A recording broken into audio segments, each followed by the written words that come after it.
So this is, for us, it's kind of common sense. This is kind of like in our DNA to think this way and to find and to kind of be smart and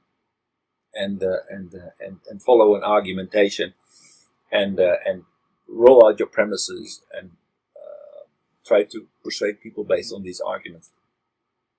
Then add other things, but kind of like getting influence and persuading others is a way that you can let yourself be felt as an individual, right? Western society is an individualistic society. I am the basis of everything. That means if I want to make myself known and gain influence, I need to be able to persuade others. And you do that through logical reasoning. Japanese society, that's the weapon of choice, basically. Reasoning, argumentation, logics. Then add all these rhetorical devices with it, body language and charisma and what have you, and you can become a bigger person as an individual. Japanese society is more focused into finding consensus, agreement. So therefore, there is much less space for debate. And much less an inclination towards argumentation and saying, well, but if you say that, then what about that?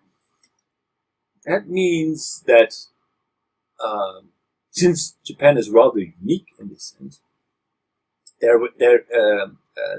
have a disadvantage because they didn't grow up with this kind of like argumentation and this individualistic view of the world. Kids. Why less debate Japanese are? Because they are more looking for consensus. Looking for, working together. Not as an individual, but as a group. And you mean compromise? Compromising. The central identity is the group. Like in your example of your presentation, I remember the business card or the way that a Japanese businessman introduces himself, NEC no Tanaka. Right? If it was Philips, then it would be Janssen from Philips. So the person is first, then the company.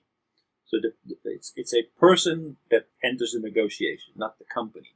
But from Japanese side, the central entity is the company, and that you are just a representative of that company. But basically, you are there to represent the group, not yourself.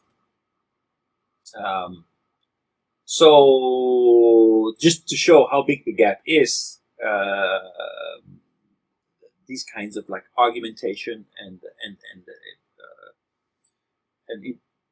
intellectual is not the right word, but a kind of like logical approach towards persuasion and to reaching conclusions is a game that is being played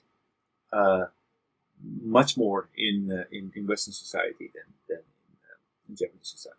But we cannot conclude Japanese is making more consensus rather than debate. I think Japanese people need to consider more debate for coordination with European people. Otherwise, they feel very skeptical for Japanese people. Right? Absolutely.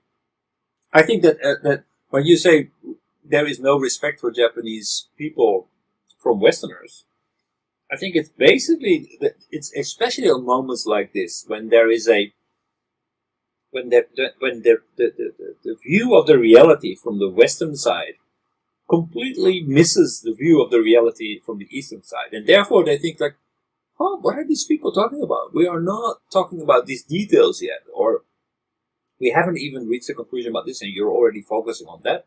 Well, let's first look at the entire elephant and then look at the parts. But that's not how Japanese way, traditional way of reasoning works. So that's when they feel like, oh, if you cannot follow the same steps of logics, then you must be dumb or not understanding what we're talking about here. Which is true, because basically there is a different view of the world. It's just that the Western side doesn't realize that their way of thinking is not necessarily the only way of thinking. What we want to do to communicate with European people? Become aware of this. Become aware of this, and understanding that if you want to build bridges, then you need to at least be on the same page. That you need to learn basically the viewpoint of the reality, the perception of reality of the counterpart. Otherwise, you cannot persuade them. Right. Actually, we cannot persuade them.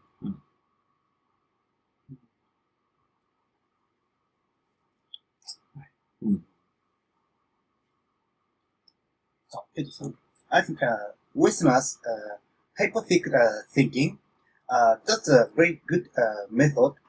For example, there's Westerners think hypothetical think that there's if there is no Japan-US alliance, Right. We Japanese seldom think that. Therefore, if there's no Japan-US alliance, Japanese people had very panic.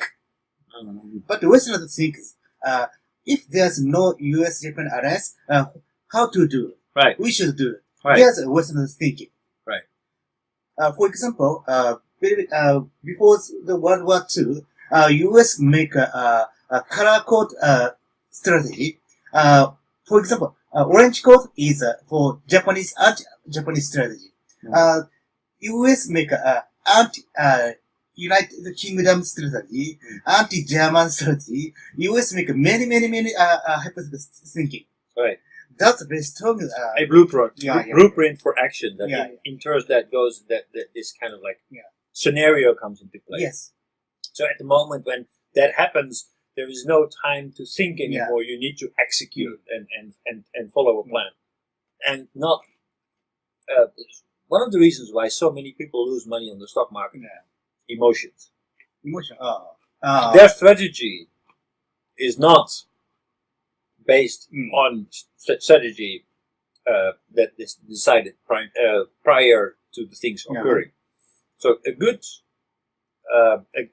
stockbroker determines his strategy up front and says, okay, when this happens, I will do that. When that happens, I will do that. And will follow meticulously on that strategy. But usually, people who invest in the stock market, when they're on a winning streak, they feel, well, I set out my goal to sell the stock at 150, but given that it's rising so fast, and what I know right now, I want to hold on to that a bit longer because I feel that it's going to get higher up. That's when things go wrong. That's when things go wrong. That's when you lose a lot of money. That's where the amateur loses from the... That's why today we see that most of the professionals, they use mathematical models and automatically sell or buy at the same time. Unfortunately, everybody follows the same mathematical models. Therefore, we see so big fluctuations in the market because we are now all responding in the same way. That means that huge flows of money go from left to right and left to right. And the financial world is kind of amplifying the economic shocks. So economic shocks become much worse than they should have been than they should have been if people did not all follow the same strategy. We Japanese should learn that type of hypothetical thinking. Well, I can kind of understand that from a psychological point of view, because it's not very nice to think about what happens. Oh, what happens if I get sick? Or that kind of like panic scenario. But you better think about it, because it could happen. Right? So this negative approach. On the other hand, think about this example. The Japanese are the most over-insured people in the world. Yes. So that, Japanese know the insurance. so from that respect, I would say, well, they really take these scenarios into consideration. Otherwise, why would they buy so much insurance? So is there a difference between the individual and the country, or politicians and what do you think makes that difference?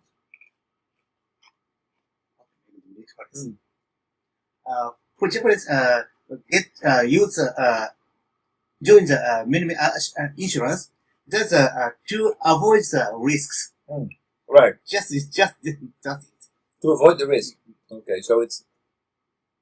But if Japan would also create the scenarios. For example, if the United States no longer supports Japan in a military way, then they would also kind of like buy insurance, right? But they don't, because they don't even want to think about it. So what's the difference between policy and the individual behavior? You know? I know that. Me neither.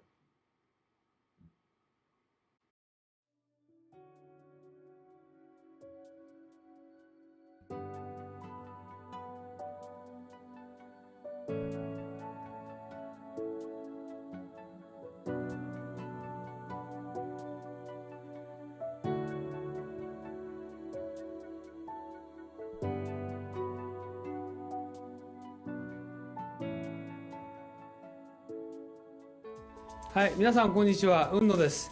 今日はですね、雲野塾の研修のプログラムをご紹介したいと思います。で、こういうふうなホームページありますけれども、ぜひですね、一度中身をご覧になっていただきたいと思います。今日はブーキューブさんのスタジオに来て、この収録をしておりますので、中身はこういうふうになってて、今最近ホットなね、グローバルリーダーの定義など書いてあります。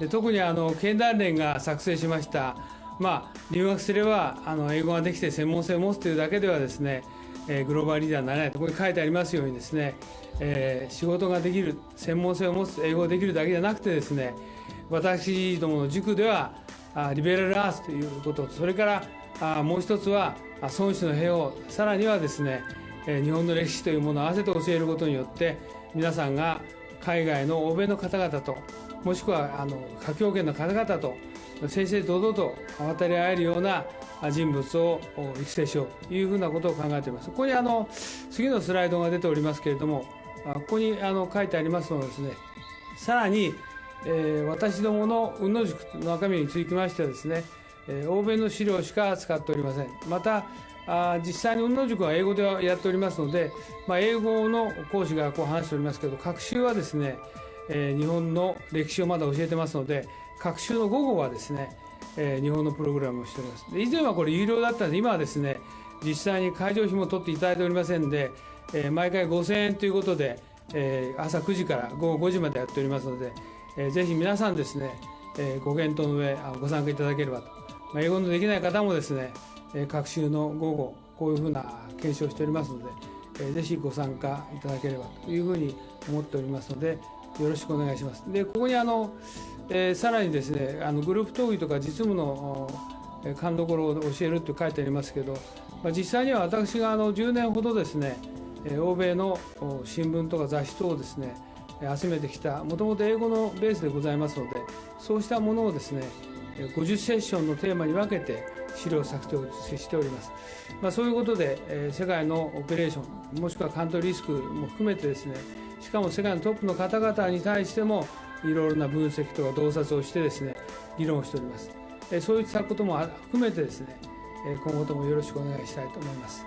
以上で私の挨拶を終えますが、今回のこのビデオの収録にあたってはですね、V キューブさんのスタジオをお借りしてですね、お時間を頂戴して、このビデオを作成させていただきました。よろしくお願いします。どうもありがとうございました。